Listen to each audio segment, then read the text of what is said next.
Hello friends, welcome to my channel Open Book. COVID-19 കാരണം May 2020 exam August 2020 മാറ്റിവെച്ചു എന്ന news കേട്ടു. So CA Inter all syllabus എഴുതുന്ന ഫ്രണ്ട്സിന് ഹെൽപ്പ് ആയിക്കോട്ടെ എന്ന് വിചാരിച്ച് ഇന്ന് തൊട്ട് ഇൻഫർമേഷൻ ടെക്നോളജി സബ്ജക്റ്റിലെ പോർഷൻസ് ഞാൻ വീഡിയോ ലെക്ചറായിട്ട് ഇടുന്നുണ്ട്. ഈ വീഡിയോയിൽ chapter 3 trends in telecommunication, need and scope of networks, telecommunication network models എന്ന പോർഷൻസ് ആണ് കവർ ചെയ്യുന്നത്. ഈ വീഡിയോ കാണുന്നതിന് മുമ്പ് ബേസിക്സ് ടു EIS എന്ന 3 പാർട്ട് ലെക്ചർ ഞാൻ ഇട്ടിട്ടുണ്ട്. ആ വീഡിയോയുടെ ലിങ്ക് മുകളിൽ കൊടുത്തിട്ടുണ്ട്. ആ വീഡിയോ നിങ്ങൾ മസ്റ്റ് ആയിട്ടും കണ്ടിരിക്കണം. ആ വീഡിയോയിൽ കമ്പ്യൂട്ടറിനെ കുറിച്ചും IT-നെ കുറിച്ചുമുള്ള ബേസിക് കാര്യങ്ങൾ ഞാൻ എക്സ്പ്ലെയിൻ ചെയ്യുന്നുണ്ട്. അത് മനസ്സിലാക്കി കഴിഞ്ഞാൽ ഇനിയുള്ള ടോപ്പിക്സ് നിങ്ങൾക്ക് വളരെ ഈസി ആയിട്ട് മനസ്സിലാക്കാനും പഠിക്കാനും പറ്റും. So all the best friends, let's start. First topic to cover is trends in telecommunication. അതിൽ ഫസ്റ്റ് പോയിന്റ് ഇൻഡസ്ട്രി ട്രെൻഡ്. എല്ലായ്പ്പോഴും പറയുന്ന പോലെ IT വളരെ ഈസി ആയിട്ടുള്ള സബ്ജക്റ്റ് ആണ് മനസ്സിലാക്കി പഠിച്ചു കഴിഞ്ഞാൽ. അതുകൊണ്ട് തന്നെ ഒരിക്കലും കാണാപ്പാഠം പഠിക്കരുത്. കീവേഡ്സ് ഓർത്തിരിക്കുക, എക്സാമിന് സ്വന്തം വേർഡ്സിൽ എഴുതുക. ഇൻഡസ്ട്രി ട്രെൻഡിലെ ഫസ്റ്റ് പോയിന്റ് എന്ന് പറയുന്നത്, പണ്ട് കാലത്ത് നമ്മൾ ചിന്തിച്ചു കഴിഞ്ഞാൽ അറിയാം, നമുക്കൊരു BSNL ഉണ്ടായിരുന്നു, ഒരു MTNL ഉണ്ടായിരുന്നു, അല്ലാതെ നമുക്ക് ടെലികമ്മ്യൂണിക്കേഷൻ നെറ്റ്വർക്ക്സ് ഒന്നും തന്നെ ഉണ്ടായിരുന്നില്ല. ഇന്ന് നോക്കിക്കഴിഞ്ഞാൽ ജിയോ ഉണ്ട്, വോഡഫോൺ ഉണ്ട്, എയർടെൽ ഉണ്ട്. ബ്രോഡ്ബാൻഡ് സർവീസസിന് എന്തോരം ബ്രോഡ്ബാൻഡ് സർവീസസ് അവൈലബിൾ ആണ്. അതായത് ചെറുതും വലുതുമായ ഒരുപാട് കമ്പനികളിൽ നിന്ന് ഇന്ന് ടെലികമ്മ്യൂണിക്കേഷൻ നെറ്റ്വർക്ക്സും സർവീസസും അവൈലബിൾ ആണ്. ഇതാണ് ഫസ്റ്റ് പോയിന്റ്. രണ്ടാമത്തെ പോയിന്റ്, ഇൻ്റർനെറ്റിൻ്റെയും വേൾഡ് വൈഡ് വെബിൻ്റെയും എക്സ്പ്ലോസീവ് ഗ്രോത്ത് കാരണം ഒരുപാട് ടെലികമ്മ്യൂണിക്കേഷൻ പ്രോഡക്ട്സും സർവീസസും പ്രൊവൈഡേഴ്സും ഇന്ന് അവൈലബിൾ ആണ്. പ്രൊവൈഡേഴ്സ് എന്ന് പറഞ്ഞാൽ ജിയോ, വോഡഫോൺ, എയർടെൽ എല്ലാവരും പ്രൊവൈഡേഴ്സാണ്. പ്രോഡക്റ്റ് എന്ന് പറഞ്ഞാൽ വാട്സപ്പ്, ടിക്ടോക്ക്, ഫേസ്ബുക്ക്, ഇപ്പോൾ ഫേമസ് ആയ സൂം എല്ലാം പ്രോഡക്ട്സ് ആണ്. സർവീസസോ, കുറച്ച് നാൾക്ക് മുമ്പ് വരെ നമുക്ക് കറണ്ട് ചാർജ് അടയ്ക്കണമെങ്കിൽ KSEB പോയി അവിടെ ക്യൂ നിന്ന് വേണം അടയ്ക്കാൻ. ഇപ്പോൾ നിങ്ങൾ നോക്കിക്കഴിഞ്ഞാൽ നിങ്ങൾക്ക് Paytm ഉണ്ട്, ആമസോൺ പേ ഉണ്ട്, ഗൂഗിൾ പേ ഉണ്ട്, വീട്ടിലിരുന്ന് ബില്ലടയ്ക്കാം. സോ ഇതൊക്കെയാണ് examples of services. Third point, ഇന്നത്തെ എല്ലാ ടൈപ്പ് ബിസിനസ്സിലും ഇൻ്റർനെറ്റിൻ്റെയും വെബിൻ്റെയും യൂസേജ് കൂടുതലാണ്. അതിലൂടെ ഈ ബിസിനസ് ഫേംസ് കൊമേഴ്സും കൊളാബറേഷനും അച്ചീവ് ചെയ്യുന്നു. കൊമേഴ്സ് എന്ന് പറഞ്ഞു കഴിഞ്ഞാൽ എന്തെങ്കിലും സാധനം വിൽക്കുകയോ വാങ്ങുകയോ ഇൻ്റർനെറ്റിലൂടെ ചെയ്യുക എന്നതാണ്. കൊളാബറേഷൻ എന്ന് പറഞ്ഞാൽ ഒന്നിൽ കൂടുതൽ കമ്പനികളോ സപ്ലയേഴ്സോ വെൻഡേഴ്സോ ആയിട്ട് നമ്മൾ കൊളാബറേറ്റ് ചെയ്യുന്നു. എക്സാമ്പിൾ ആമസോൺ ആണ്. ആമസോൺ അവരുടെ എല്ലാ സാധനങ്ങളും വിൽക്കുന്നത് ഇന്റർനെറ്റിലൂടെയാണ്. പക്ഷെ ആമസോൺ ഒറ്റയ്ക്കല്ല ഒരു കാര്യം ചെയ്യുന്നത്. ആമസോണിന് പല പല കമ്പനീസ് ആയിട്ട് ടൈപ്സ് ഉണ്ട്. അവരുടെ പ്രോഡക്ട്സ് ആമസോണിൽ വിൽക്കുന്നു. ഇതെല്ലാം അച്ചീവബിൾ എന്തുകൊണ്ടാണ്? ഈ ബിസിനസ് ഫേംസ് എല്ലാവരും ഇന്റർനെറ്റും വെബും ഒരുപാട് ആയിട്ട് ഈ കാലഘട്ടത്തിൽ യൂസ് ചെയ്യുന്നത് കൊണ്ട്. അതാണ് third point. Next topic is technology trends. ഇതിൽ ആദ്യം അറിയേണ്ടത് എന്താണ് ഓപ്പൺ സിസ്റ്റം എന്നാണ്. കമ്പ്യൂട്ടർ ലോകത്ത് ഓപ്പൺ സിസ്റ്റം എന്ന് പറഞ്ഞാൽ ഒരു information system which users common standards of hardware, software, application and networking. Internet ഒരു നെറ്റ്വർക്ക് ആണല്ലോ. ഇന്റർനെറ്റ് ആദ്യം കണ്ടുപിടിച്ച അമേരിക്കൻ ഡിഫൻസ് ഫോഴ്സ് ആണ്. പിന്നീട് ഇത് കമേഴ്ഷ്യലൈസ് ചെയ്തപ്പോൾ ഒരുപാട് കമ്പനീസ് ഇന്റർനെറ്റ് യൂസ് ചെയ്തുകൊണ്ട് പ്രോഡക്ട്സ് ഉണ്ടാക്കാൻ തുടങ്ങി, കമ്പ്യൂട്ടേഴ്സ് ഉണ്ടാക്കാൻ തുടങ്ങി. IBM ഒരു സെറ്റ് ഓഫ് കമ്പ്യൂട്ടേഴ്സ് ഉണ്ടാക്കി, HP ഒരു സെറ്റ് ഓഫ് കമ്പ്യൂട്ടേഴ്സ് ഉണ്ടാക്കി. പക്ഷേ ഇൻ്റർനെറ്റ് യൂസ് ചെയ്തതാണെങ്കിൽ കൂടി അവർ പ്രൊപ്രൈറ്ററി ടെക്നോളജീസ് യൂസ് ചെയ്താണ് ഇൻ്റർനെറ്റിലേക്ക് കണക്ട് ചെയ്തുകൊണ്ടിരുന്നത്. ഒരു XYZ കമ്പനി IBM-ത്തിൻ്റെ ഒരു 10 കമ്പ്യൂട്ടർ വാങ്ങുന്നു, HP-യുടെ ഒരു 10 കമ്പ്യൂട്ടർ വാങ്ങുന്നു, എന്നിട്ട് നെറ്റ്വർക്കിലൂടെ കണക്ട് ചെയ്യാൻ ശ്രമിച്ചു. അപ്പോൾ എന്ത് സംഭവിച്ചു? അവർ രണ്ടുപേരും കമ്മ്യൂണിക്കേറ്റ് ചെയ്യുന്നില്ല. കാരണം എന്താ? IBM അവരുടെ പ്രൊപ്രൈറ്ററി ടെക്നോളജിയാണ് യൂസ് ചെയ്തേക്കുന്നത്, HP അവരുടെ പ്രൊപ്രൈറ്ററി ടെക്നോളജിയാണ് യൂസ് ചെയ്യണം. അങ്ങോട്ടും ഇങ്ങോട്ടും രണ്ട് മെഷീൻസിന് അങ്ങോട്ടും ഇങ്ങോട്ടും ഒന്നും മനസ്സിലാവുന്നില്ല. അങ്ങനെ വന്നപ്പോഴാണ് ഇൻ്റർനെറ്റിൽ യൂസ് ചെയ്യുന്ന എല്ലാ ഡിവൈസസും സോഫ്റ്റ്വെയറും ടെക്നോളജീസ് എല്ലാം ഒരു സ്റ്റാൻഡേർഡ് വേണമെന്ന് തീരുമാനിച്ചത്. അങ്ങനെയാണ് ഓപ്പൺ സിസ്റ്റം നിലവിൽ വന്നത്. ഇൻ്റർനെറ്റ് ഒരു അൺറെസ്ട്രിക്റ്റഡ് കണക്ടിവിറ്റി, അതായത് നമ്മൾ ഇൻ്റർനെറ്റിലേക്ക് കണക്ട് ചെയ്താൽ പിന്നെ നമുക്ക് ഇൻ്റർനെറ്റിൽ എന്ത് വേണമെങ്കിലും സെർച്ച് ചെയ്യാം, until or unless it is blocked, അല്ലെങ്കിൽ നമുക്ക് ആക്സസ് ഇല്ലാത്ത അവസ്ഥ വേണം. ഇപ്പോഴുള്ള most of the telecommunication technology internet networking ടെക്നോളജിയാണ് യൂസ് ചെയ്യുന്നത്. അതാണ് അവരുടെ ടെക്നോളജി പ്ലാറ്റ്ഫോം. അതുകൊണ്ട് തന്നെ ഈ കമ്മ്യൂണിക്കേഷൻ ടെക്നോളജീസിന് ഒരു അൺറെസ്ട്രിക്റ്റഡ് കണക്ടിവിറ്റി ഉണ്ട്. ഇതാണ് ഫസ്റ്റ് പോയിന്റ് പറയുന്നത്. സെക്കൻഡ് പോയിന്റ്, എന്താണ് ഓപ്പൺ സിസ്റ്റം, ഓപ്പൺ സിസ്റ്റത്തിന്റെ ഇമ്പോർട്ടൻസ് എന്താണൊക്കെയാണ് പറയുന്നത്. അതായത് ഇന്നത്തെ കമ്പനീസ് ഓപ്പൺ സിസ്റ്റം യൂസ് ചെയ്തുകൊണ്ടുള്ള ക്ലയൻറ്റ് സെർവർ ടെക്നോളജിയിലേക്ക് മൂവ് ചെയ്തുകൊണ്ടിരിക്കുകയാണ്. ഇനി ഓപ്പൺ സിസ്റ്റത്തിന് അഡ്വാൻറ്റേജ് എന്താണ്? ഗ്രേറ്റർ കണക്ടിവിറ്റി നൽകും, കോസ്റ്റ് കുറവാണ്, പിന്നെ എല്ലാ ഡിവൈസസിലും ഈസിലി ആക്സസിബിൾ ആണ്, നമുക്ക് ഇൻഫോർമേഷൻസ് ഷെയർ ചെയ്യാൻ ഭയങ്കര ഈസിയാണ്, കോമൺ സ്റ്റാൻഡേർഡ്സ് ആയത് കാരണം നമുക്ക് കമ്മ്യൂണിക്കേഷൻ വളരെ ഈസി ആയിരിക്കും എന്നാണ് ഈ സെക്കൻഡ് പോയിന്റ് പറയുന്നത്. തേർഡ് പോയിന്റ് പറയുന്നത് ഇന്നത്തെ നെറ്റ്വർക്കിംഗ് ടെക്നോളജീസ് എല്ലാം അനലോഗിൽ നിന്ന് ഡിജിറ്റലിലേക്ക് മാറിയാണ്. അനലോഗ് എന്ന് പറഞ്ഞാൽ വേവ് ഫോം ആണ്, ഡിജിറ്റൽ എന്ന് പറഞ്ഞു കഴിഞ്ഞാൽ ഡിസ്ക്രീറ്റ് പൾസസ് ആണ് ഇൻഫോർമേഷൻ സെൻഡ് ചെയ്യാൻ യൂസ് ചെയ്യുന്നത്. ഇനി ഡിജിറ്റൽ ട്രാൻസ്മിഷൻ്റെ ഏറ്റവും ഇമ്പോർട്ടൻസ് എന്നാൽ ഒരുപാട് ഡേറ്റ ഒരുമിച്ച് ട്രാൻസ്മിറ്റ് ചെയ്യാൻ പറ്റും. കൂടാതെ തന്നെ ഡിജിറ്റൽ ട്രാൻസ്മിഷൻ ചീപ്പറാണ്, അതിൽ എററുകൾ ഭയങ്കര കുറവായിരിക്കും. കൂടാതെ ഒരു കമ്മ്യൂണിക്കേഷൻ, അതായത് ഒരു ചെറിയൊരു വയറിൽ കൂടെ ഒരുപാട് ടൈപ്സ് ഓഫ് ഇൻഫർമേഷൻ നമുക്ക് സെൻഡ് ചെയ്യാൻ പറ്റും. നെക്സ്റ്റ് പറയുന്നത് ചേഞ്ച് ഇൻ കമ്മ്യൂണിക്കേഷൻ മീഡിയ.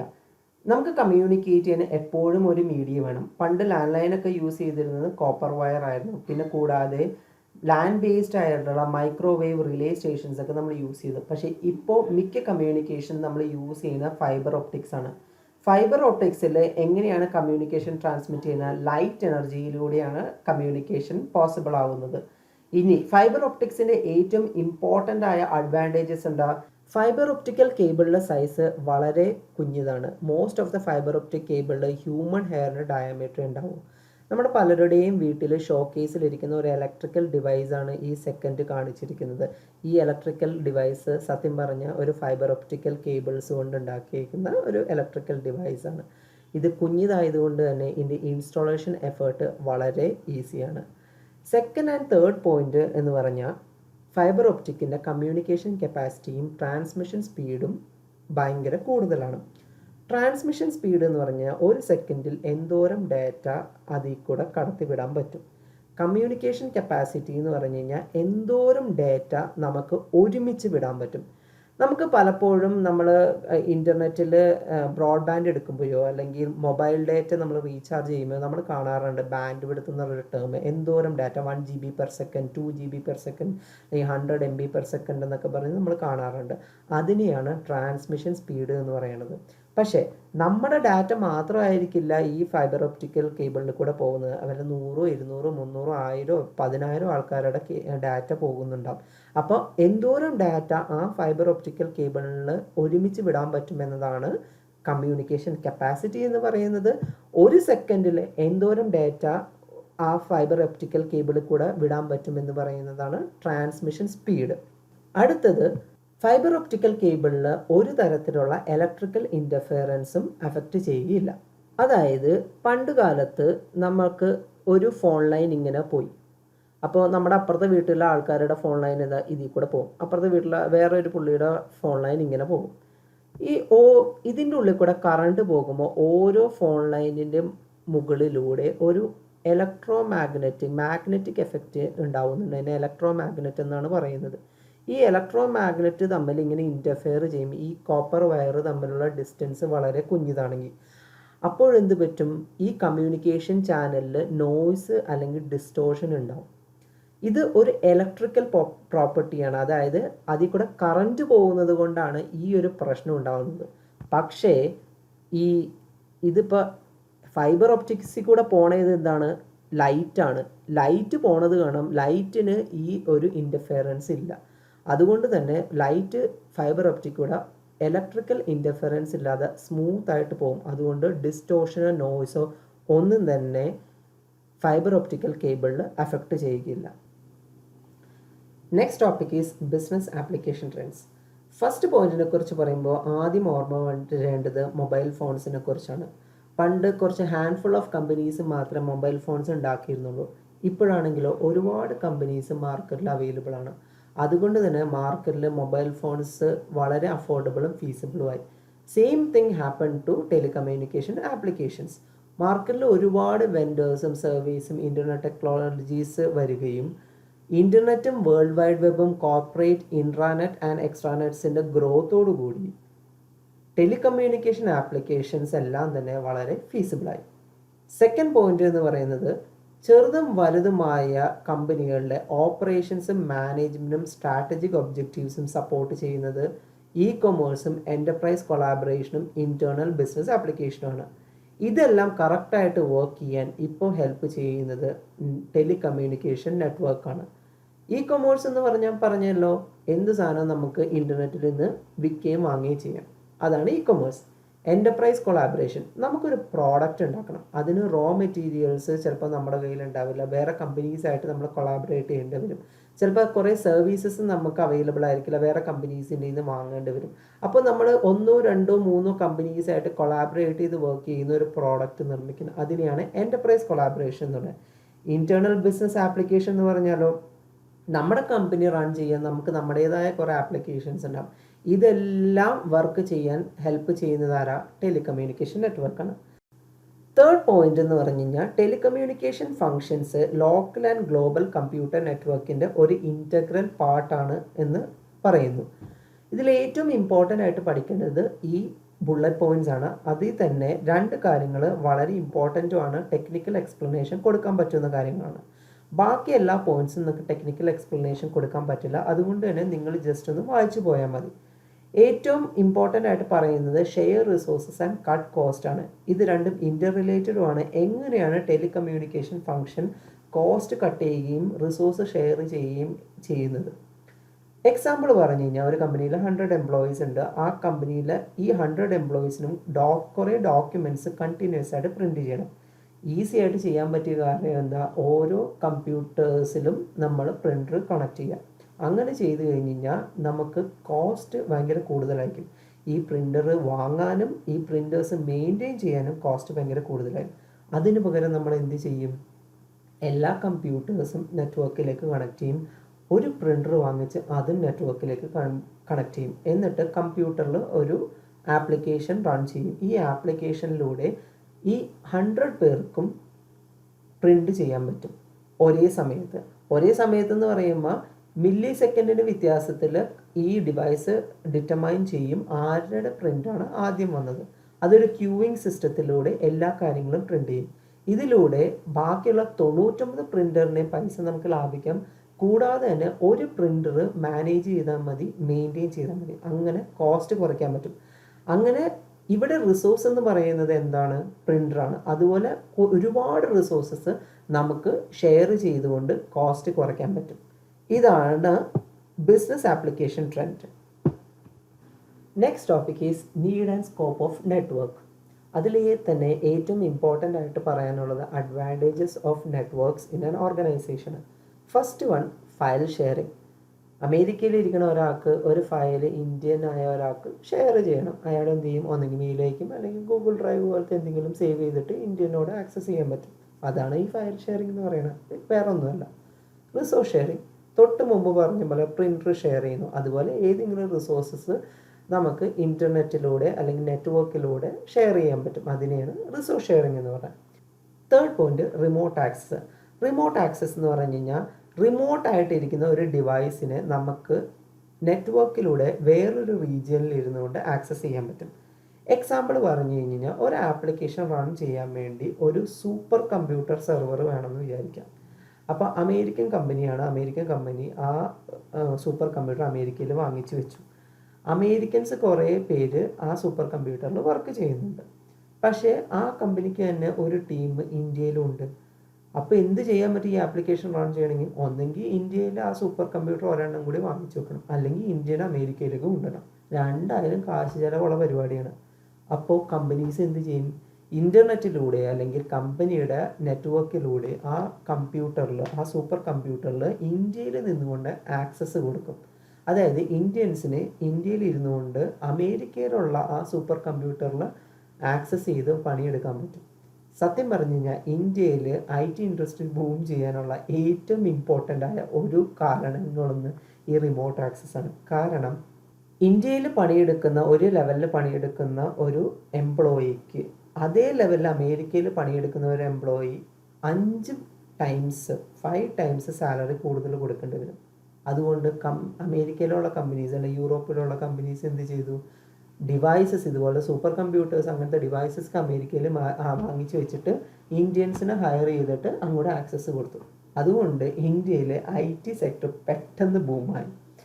അടുത്ത ടോപ്പിക്ക് ഷെയർഡ് ഡാറ്റാബേസ് ആണ്. ഒരു ഡാറ്റാബേസ് ഉണ്ട്, അത് മൾട്ടിപ്പിൾ യൂസേഴ്സിൽ ആക്സസ് ചെയ്യുന്ന ഡാറ്റാബേസ് ആണ്. അപ്പോൾ അത് ആക്സസ് ചെയ്യാൻ വേണ്ടി നമുക്ക് നെറ്റ്വർക്കിലൂടെ ഫെസിലിറ്റി കൊടുക്കാൻ പറ്റും. ഈ ഫെസിലിറ്റി കൊടുക്കുമ്പോൾ ആക്സസ് ചെയ്യുക എന്നത് മാത്രമല്ല, ഡാറ്റാബേസിൻ്റെ ഇൻറ്റഗ്രിറ്റിയും എൻഷുറൻസ്. ഇൻറ്റഗ്രിറ്റി എന്ന് പറഞ്ഞു കഴിഞ്ഞാൽ ആവശ്യമില്ലാത്ത ആൾക്കാരൊന്നും ഡാറ്റാബേസിൽ ആക്സസ് ചെയ്യരുത്, കൂടാതെ തന്നെ ഡാറ്റാബേസിലുള്ള ഡേറ്റയൊന്നും ഫോൾസ് ആവരുത്, എപ്പോഴും ട്രൂ ആയിരിക്കണം. ഇതെല്ലാം നെറ്റ്വർക്കിലൂടെ നമുക്ക് പോസിബിൾ ആണ്. അടുത്ത option fault tolerance. Fault tolerance എന്ന് പറഞ്ഞു കഴിഞ്ഞാൽ ഒരു അമേരിക്കൻ കമ്പനി ഒരുപാട് കസ്റ്റമറിനെ കുറിച്ചും കസ്റ്റമറിൻ്റെ പർച്ചേസ് പാറ്റേണും അതും ഇതും അവരുടെ കമ്പനിപരമായ ഡീറ്റെയിൽസ് ഒക്കെ ഒരു റീജിയനിൽ ഒരു സ്ഥലത്ത് സേവ് ചെയ്ത് വെച്ചിട്ടുണ്ട്. പെട്ടെന്ന് ഒരു ദിവസം അവിടെ ഭൂകമ്പം വന്ന് എല്ലാം പോണേണ്, അല്ലെങ്കിൽ ഒരു കൊടുങ്കാറ്റ് വരികയോ അല്ലെങ്കിൽ വെള്ളപ്പൊക്കം വന്ന് ആ ഡേറ്റ മൊത്തം നശിച്ചു പോയി കഴിഞ്ഞാൽ ആ കമ്പനിക്ക് ഒന്നേന്ന് തൊട്ട് തുടങ്ങേണ്ടി വരും. അങ്ങനെ ഒന്നേന്ന് തൊട്ട് തുടങ്ങിക്കഴിഞ്ഞ് കഴിഞ്ഞാൽ ആ കമ്പനി മാർക്കറ്റിൽ നിന്ന് ഔട്ടായി പോകും. അപ്പോൾ സാധാരണ കമ്പനീസ് എന്ത് ചെയ്യും? ജിയോഗ്രഫിക്കലായിട്ട് ദൂരെയുള്ള ഏതെങ്കിലും സ്ഥലങ്ങളിലേക്ക് ഈ ഡാറ്റയുടെ കോപ്പി ചെയ്ത് വെക്കും. അതായത് ഇതിനെ ബാക്കപ്പ് എന്നാണ് പറയുന്നത്. അതായത് അമേരിക്കൻ കമ്പനി ചിലപ്പോൾ ഇന്ത്യയിൽ ഒരു ബാക്കപ്പ് ഉണ്ടാക്കിയിടും, അല്ലെങ്കിൽ യൂറോപ്പിൽ ഒരു ബാക്കപ്പ് ഉണ്ടാകും, ജിയോഗ്രഫിക്കൽ 2 ഏരിയയിൽ. അപ്പോൾ അമേരിക്കയിൽ ഭൂകമ്പം വന്നത് നശിച്ചു പോയാലും യൂറോപ്പിലോ ഇന്ത്യയിലോ ആ ഡാറ്റയുടെ ബാക്കപ്പ് ഉണ്ടാകും. അപ്പോൾ കമ്പനിക്ക് രണ്ടാമത് ഇതൊക്കെ കഴിഞ്ഞ് കമ്പനി രണ്ടാമത് സ്റ്റാർട്ട് ചെയ്യുമ്പോൾ ഈ ഡാറ്റയൊന്നും പോയിട്ടുണ്ടാവില്ല, പെട്ടെന്ന് ഇത് റിട്രീവ് ചെയ്തെടുക്കാം. ഇതിനെയാണ് ഫോൾട്ട് ടോളറൻസ് എന്ന് പറയുന്നത്.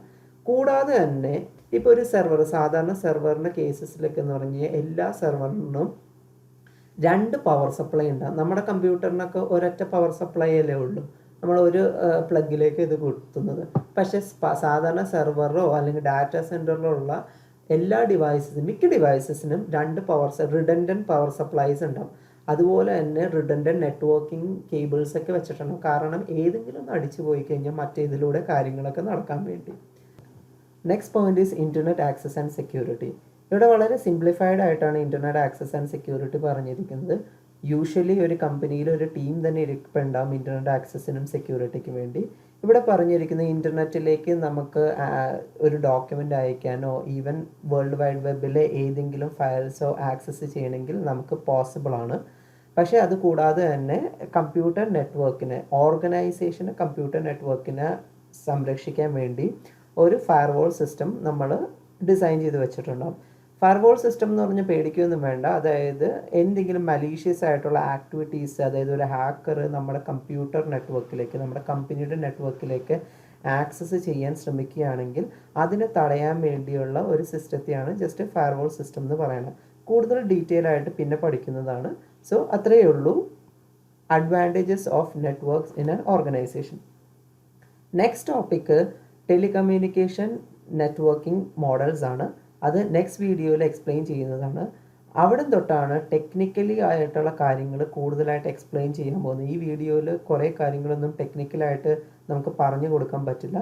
So see you at next videos. All the best guys. Thank U.